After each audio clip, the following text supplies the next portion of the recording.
خب بریم مدرسه‌مون رو بهتون نشون بدم. زنگ رو میزنیم و بسم الله در رو باز میکنم، میریم تو که پشت مدرسه‌مون رو کاری باش نداریم. اینجا زمین گل کوچیکمونه. آفست کنم که همیشه به راست. اینجا هم یه خونه کوچیک داریم که توش دفتر و مرغ نگهداری میکنیم. بریم توش رو بهتون نشون بدم.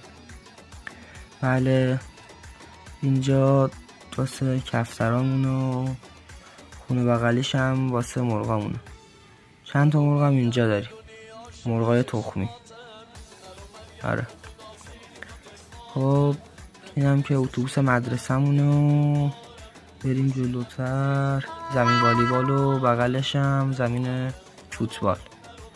خب بریم اون یکی بخش مدرسه‌مون. اینجا کلا واسه بسکتبال و زمین بسکتبال. آره